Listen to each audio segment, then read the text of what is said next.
Shelly and Kook Johnson had only recently moved their family into this new neighborhood, hoping for a fresh start.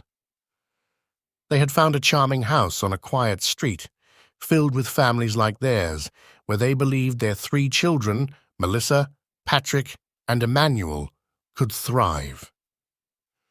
Shelly was a warm-hearted woman, young and vibrant, with an unshakable optimism that everything would work out just fine, even in a neighborhood where they were one of the only black families. From the moment they moved in, Shelly couldn't shake the feeling that something was off about their neighbors, the Whites. Living in the grand house next door, complete with pristine lawns and an impressive front porch, the Whites exuded wealth and status. Mrs. White, in particular, seemed to relish displaying their affluence at every turn. Her demeanor radiated an air of superiority, and her sharp, icy stares became even more cutting as she watched the Johnsons settle into their new home. At first, Shelly tried to dismiss it, telling herself it was just nerves, or perhaps that Mrs. White was shy. But the first undeniable sign came when her youngest son, Patrick, tried to play with the White boys. One afternoon, Patrick, a bright and joyful 9-year-old, ran over to join Matt, Kevin, and their younger brother as they laughed and tossed a ball back and forth on the Whites' lawn.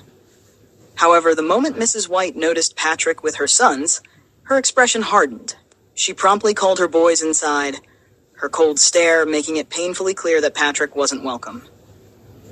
Patrick came home with slumped shoulders and a heavy heart, and when he told his older sister, Melissa, about what happened, her expression grew firm.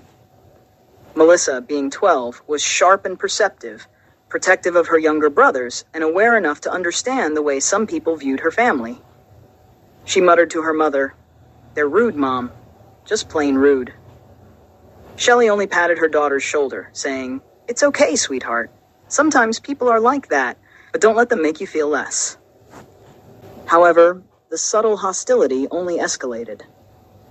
One Saturday morning, while the kids were playing together again, this time on the Johnsons' lawn, Mr. White returned from his errands.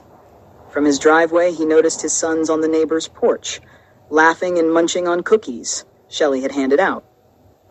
His brows furrowed, and within moments he was calling his sons over, glancing distastefully at Shelly and her children. Patrick and Emmanuel, sitting on the steps, watched Matt and Kevin leave abruptly. Patrick looked down at the cookie in his hand, suddenly losing his appetite. He didn't understand why the simple act of playing together could make people so uncomfortable. A few days later, an incident deepened Mrs. White's resentment toward the Johnsons. Melissa, while racing around with the White boys, accidentally collided with Kevin, causing him to fall and scrape his elbow. It was a minor scratch, but Mrs. White stormed over, her tone sharp and accusatory. "You pushed my son. I knew you were trouble from the beginning," she spat, glaring at Melissa. Melissa stood her ground, raising an eyebrow, and replied, "How could you know me already? Are you a Facebook employee or something?" But her voice wavered slightly. It hurt to be labeled trouble by someone who barely knew her. As Mrs. White continued berating Melissa, Shelly came over, alarmed by the shouting. Mrs. White's tone grew more venomous as she glared at Shelly. "We don't know who you people are or what kind of background you come from. For all we know, you could have a criminal record."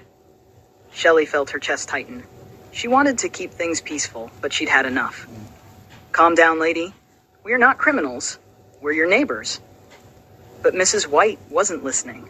When Cook arrived home that evening, Mrs. White shifted her demeanor, suddenly adopting a calm, sugary tone, pretending to be concerned about their children's safety and the importance of respect.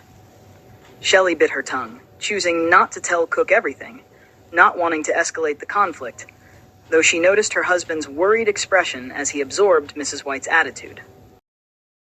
Days passed, and strange occurrences started to happen. One morning, Shelly discovered a bag of garbage had been dumped by their front steps, filled with items that clearly weren't theirs. She tried to brush it off as a random accident, but later that day, she noticed something else. The kid's basketball hoop had been snapped, the metal arm bent as if by force.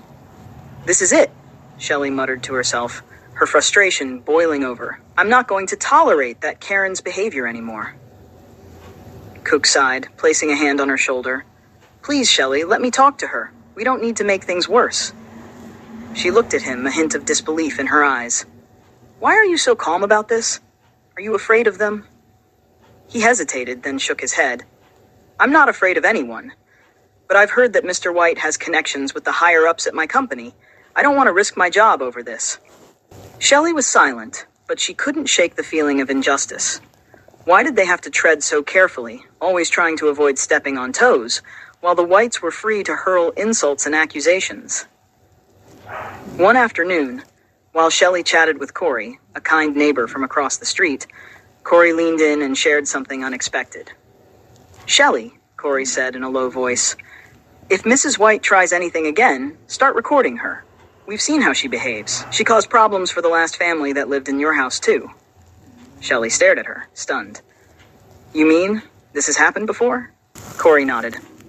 And that basketball hoop? I saw her break it. She thought no one was watching. And her husband?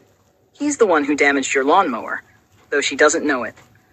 We see everything from our living room window. The confirmation sent a wave of anger through Shelly.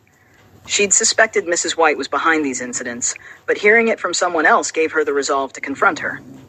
Despite Kook's pleas to let it go, the tension in the neighborhood continued to mount. Every now and then, Shelly would overhear whispered slurs, Mrs. White muttering under her breath when she thought no one could hear. It was only when Corey's husband finally stepped in, during another one of Mrs. White's rants, that things took a decisive turn. Enough, Mrs. White, Corey's husband announced, loud enough for everyone on the street to hear. We've all seen what you're doing to these people. If you don't stop, I'll make sure the whole neighborhood knows how you've treated them. This kind of behavior isn't welcome here. Mrs. White's face went pale as she realized her actions weren't as hidden as she had thought. Under the watchful eyes of her neighbors, she quickly retreated into her house, slamming the door behind her. After that day, Mrs. White kept her distance, though Shelly could still feel her icy stares. The neighborhood felt quieter, but the scars of the past weeks remained.